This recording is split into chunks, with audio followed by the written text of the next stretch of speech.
Welcome to another episode of The Brand Called You, a vodcast and podcast show that brings you leadership lessons, knowledge, experience, and wisdom from hundreds of successful individuals from around the world. I am your host, Ashutosh Garg, and today I'm delighted to welcome a very senior and accomplished marketing guru, Mr. Atul Raja. Atul, welcome to the show.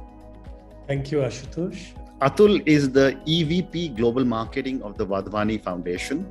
He has been awarded for his marketing initiatives several times. So Atul, let's talk a little bit about marketing. I would love to get your perspective. Sure. You support so many different initiatives through the Wadhwani Foundation. What goes into building a successful brand? So first of all, I'd like to say that brand building is a painstaking task. Correct. Number one. Number two, it's a never-ending journey, right?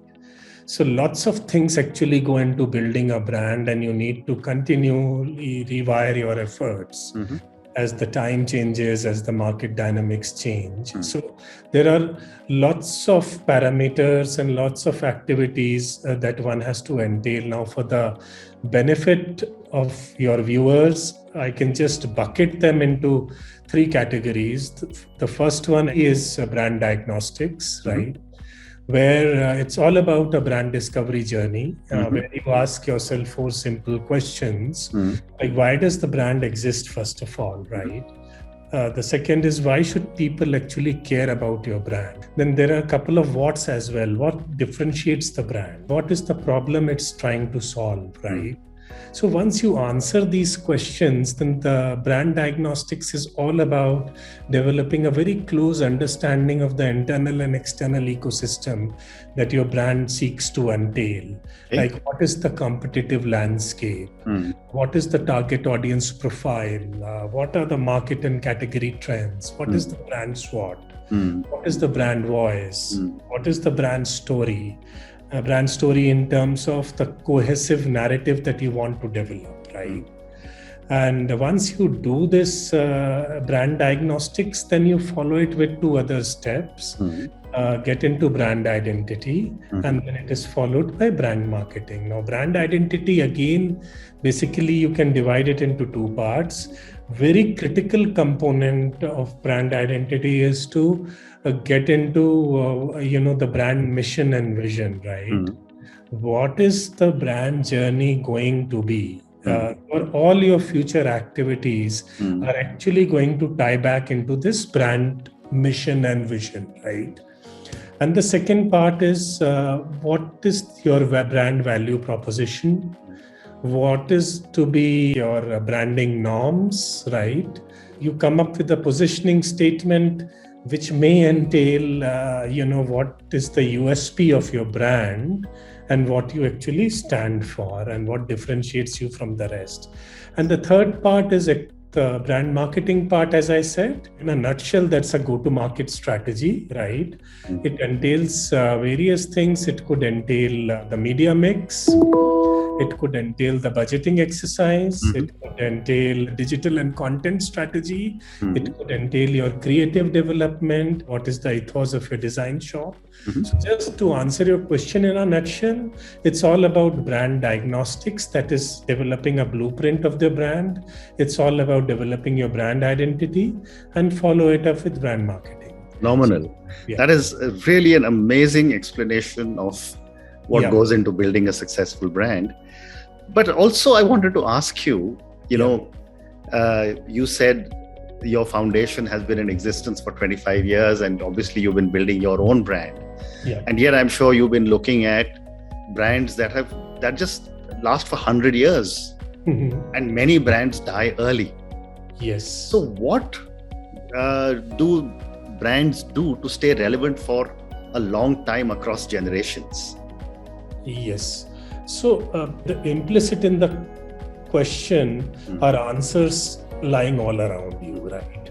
So this is one marketing question where you don't need to be a professor to answer that, because there have been enduring brands all around you, right? And you just need to see what they have done to basically sustain themselves over the years and become an enduring brand, endeared by their customers and overall.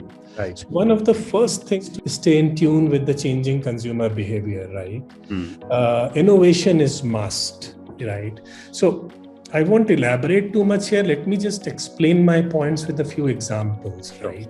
So when, for this point, Apple is a very classic example. Correct. If you see the branding ethos of Apple, their branding strategy is based on consumer connect, right?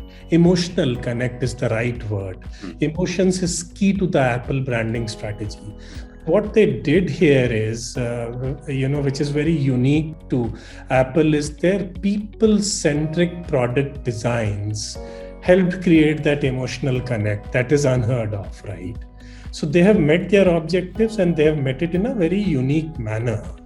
And if you see the think different positioning statement of Apple, and it actually started in 1997, and it still stands today, right? And if you ask any Apple customer, why do you want to buy Apple? He will say, because it is Apple. Correct. He's not going to say because it is so many GB or it has a dual SIM or it has a fantastic camera. So that's what, that's how product innovation in sync with consumer demands does. Correct. And so the second thing for enduring brands, my learning, what I have seen all around me, is that you need a great deal of consumer bonding, right? It stands the test of time. It stands the organization in good stead. Very good example here is Starbucks, right? So you will be surprised to know, I don't know if you're aware or not, Starbucks doesn't do any consumer research. Okay. Yeah, so, while I think it's a very unique organization in this aspect, because without consumer research, you won't get those insights, right? So what does Starbucks do and how does it endear themselves to the customers so much? Their philosophy is simple. They believe in informal chats and conversations with the customer. So tomorrow, if you go to a Starbucks shop and you are actually having a chat with the person who's serving you coffee, he's maybe noting down your feedback to pass it down into a funnel that may become part of some strategy later on. Who knows that, right? So that's how they've kept their ears grounded, and that's how customer feedback has endeared them, because they do what the customers are talking about, right? So in a sense, it's the customers who are driving their brand strategy. Fascinating. Yeah, so that's how, they have endeared themselves for so long. And that's why what I call as a long service brand. The third thing that I feel here is very important is data-led marketing. So what I'm speaking now is exactly opposite to my previous point, right? So while for Starbucks, that is a good strategy, for other companies like Anheuser, InBev, right?